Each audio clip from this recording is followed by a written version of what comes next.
So guys, welcome to YouTube channel accountancy plus. आज इस video में बात करने वाले हैं बेसिक कॉन्सेप्ट्स के सेकेंड लास्ट टॉपिक पे, जो कि पास्ट एडजस्टमेंट।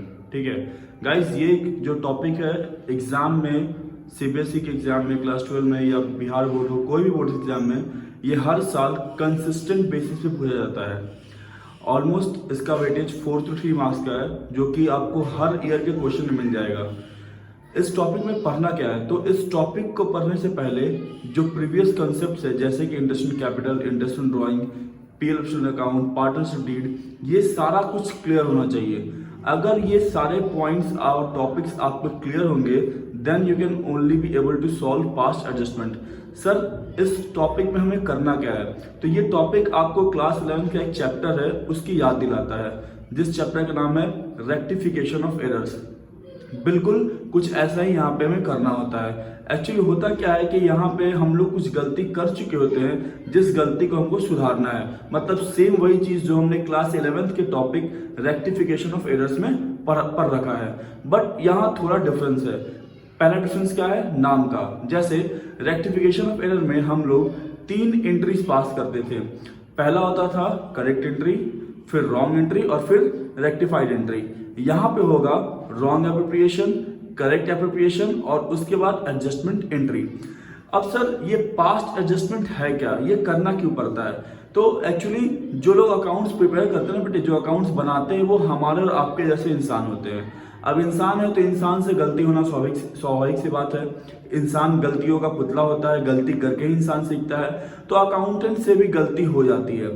एक्चुअली गलती कैसी होती है सर, तो गलती कुछ ऐसा होता है कि मान लो कोई चीज पार्टनरशिप में डीड में मेंशन था और उसको हम देना भूल गए। सपोज करो एक फर्म का पार्टनरशिप डीड है और उस डीड में लिखा हुआ था कि पार्टनर्स को सैलरी देना है, बट हमने बिना सैलरी दिए ही प्रॉफिट पार्टनर्स के बीच बांट दिया। या इंटरेस्ट देना है 10% से, हमने दे दिया उसको 20% से। तो ऐसी कई सारी गलतियां अकाउंट्स बनाने के टाइम में हो जाती है। अब गलती हो गई है तो रेक्टिफाई तो करना पड़ेगा। वैसे ही जैसे ही रेक्टिफिकेशन ऑफ एरर्स में हम लोग अगर गलती करते तो रेक्टिफाई करते तो यहाँ भी ये चीज को हम लोग करेंगे कि सर गलती हो गया तो उस मिस्टेक को रेक्टिफाई करेंगे। क्या लिखता है, in case the profit is distributed among the partners without taking in any of the items given in the deed, then profit distributed among the partner is incorrect. अगर हमने पार्टनर्स के बीच profit बांट दिया बिना उन चीजों के ध्यान रखे हुए जो पार्टनरशिप डीड में मेंशन है, तो इसका कहने का मतलब क्या है कि सर वो प्रॉफिट गलत बटा है, बिकॉज हमने बहुत सारे प्रोविजंस जो पार्टनरशिप डीड के है उसको नकार दिए या ध्यान में नहीं रखा है। तो जब हमने उसे ध्यान में नहीं रखा है तो हमको इसको रेक्टिफाई करना पड़ेगा। Therefore, it becomes necessary to make adjustment in partners' capital और current account to rectify those errors. इसीलिए अब ये महत्वपूर्ण हो जाता है, ये इंपॉर्टेंट बात हो जाता है कि सर वो जो गलती हो चुका है उसको हम रेक्टिफाई करें, फिर से उसको हम सही करें। अच्छा, रेक्टिफिकेशन जो होगा या जो एडजस्टमेंट एंट्री पास होगा वो या तो पार्टनर्स कैपिटल अकाउंट से पास होगा या पार्टनर्स करंट अकाउंट। अब ये कैपिटल करंट का कॉन्सेप्ट क्या है, ये मैंने ऑलरेडी अपने प्रीवियस वीडियोस में डिस्कस कर रखा है, जो कि आपका बेसिक वीडियो था। अभी यहां समझ लो कि अगर मेरा कैपिटल फिक्स है तो वहां पे हमने जो एडजस्टमेंट एंट्री करना है वो एडजस्टमेंट एंट्री हमको करंट अकाउंट के थ्रू करना है, ठीक है। और अगर कैपिटल फिक्स नहीं है, फ्लक्चुएटिंग है, तो उस केस में जो एंट्री पास होगा एडजस्टमेंट एंट्री, वो आपका पार्टनर्स कैपिटल अकाउंट के बिहाफ पे पास होगा। तो अभी तक आपको एक रफ आइडिया हो गया होगा सर कि इस पास्ट एडजस्टमेंट टॉपिक में करना क्या है, ये होता क्या है, ठीक है। अब बात आएगी सर गलती तो पता चल गया, तो अब गलती पता चल गया तो उसको रेक्टिफाई करने का 2 तरीका है।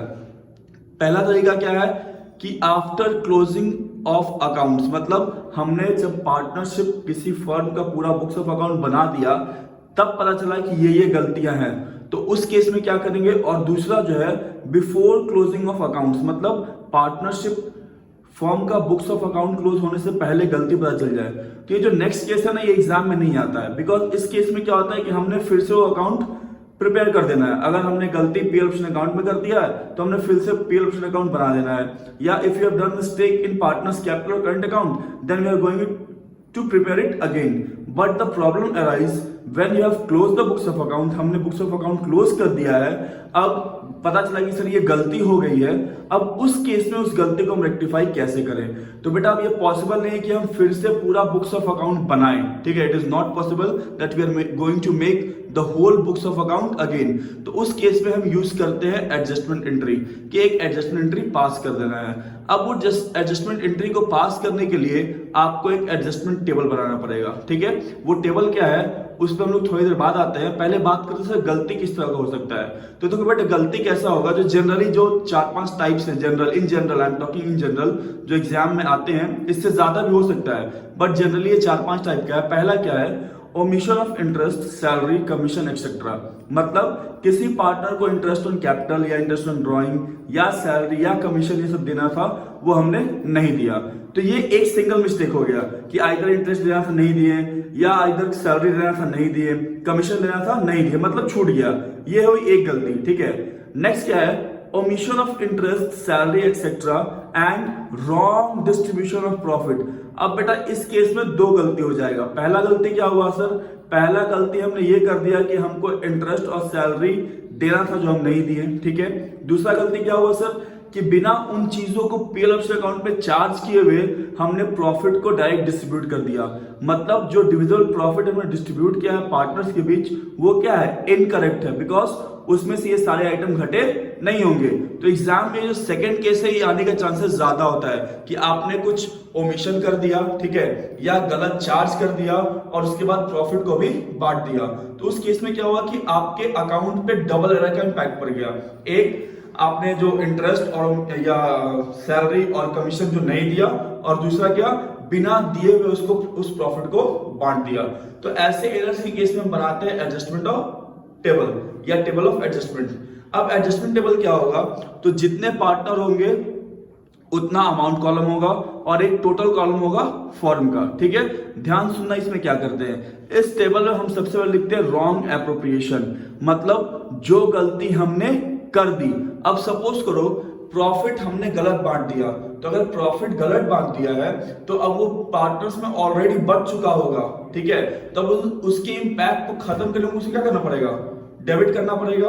तो जब भी प्रॉफिट रॉन्गली एप्रोप्रिएट होगा, मतलब वो ट्रेड हो चुका है, तो उसके इंपैक्ट को खत्म करने के उसको हम क्या करेंगे, डेबिट। इसलिए तुम देखोगे ए के बुक में और बी के बुक में क्या हुआ, वो प्रॉफिट डेबिट हुआ है।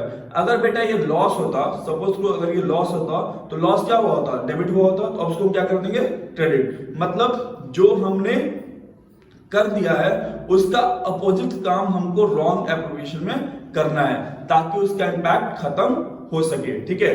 अब नेक्स्ट कॉलम क्या है, करेक्ट एप्रोप्रिएशन का। मतलब अब हमें वो काम करना है जो हमने नहीं किया है, मतलब वो एप्रोप्रिएशन जो हमको करना चाहिए था बट वो हमसे छूट गया, या हम ज्यादा चार्ज किए या कम चार्ज किए, ठीक है। तो पहला एग्जांपल इंटरेस्ट ऑन कैपिटल। तो इंटरेस्ट ऑन कैपिटल जो वो पार्टनर का इनकम है, तो वो क्या होना चाहिए, क्रेडिट। तो उसको ए और बी में हमने क्रेडिट कर दिया है, और फर्म का एक्सपेंस है उसको हम कर दिए डेबिट, ठीक है। उसके बाद आता है इंटरेस्ट ऑन ड्रॉइंग्स। ये पार्टनर क्या है, एक्सपेंस है, तो ये दोनों पार्टनर्स की बुक में क्या हो गया है, डेबिट, और फर्म का इनकम है तो फर्म बुक में हो गया है क्रेडिट। नेक्स्ट है सैलरी और कमीशन, ठीक है। तो ये सैलरी कमीशन पार्टनर क्या होगा, पार्टनर के लिए एक्सपेंस हो इनकम हो जाएगा, तो उसको हमने ए और बी में दिखा दिया है क्रेडिट साइड में, और फॉर्म में कर दिया है डेबिट, बिकॉज ये फॉर्म का एक्सपेंस होता है। अब जरा पॉइंट डी पे ध्यान देना। पॉइंट डी लिखा हुआ है नेट डिविजिबल प्रॉफिट और लॉस।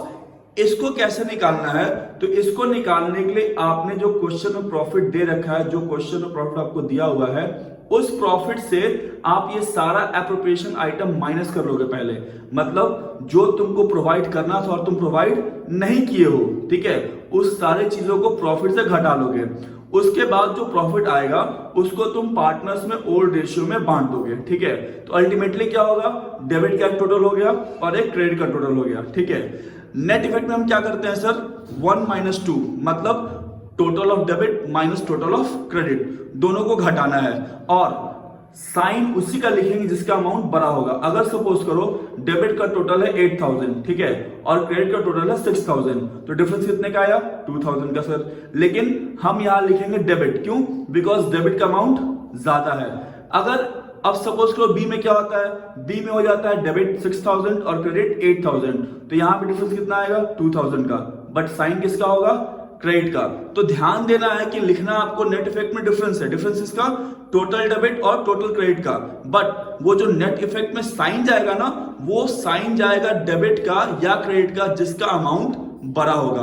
और आपका क्या हो जाएगा, एडजस्टमेंट एंट्री आप पास करोगे। तो इस केस में एडजस्टमेंट एंट्री क्या हो जाएगा, जो हमने एग्जांपल लिया, सर ए डेबिट हो रहा है 2000 से और बी क्रेडिट हो रहा है 2000 से, तो हमने एंट्री कर देना है A is capital account debit to B is capital account, और लास्ट में एक्सप्लेनेशन लिखेंगे बीइंग एडजस्टमेंट मेड। तो ये था गाइस आपका पास्ट एडजस्टमेंट का टॉपिक, जो कि एग्जाम में हर साल आता है। अगर आपको ये कंटेंट अच्छा लगा, if you like the concept, then hit the like button and press the bell icon. Thank you.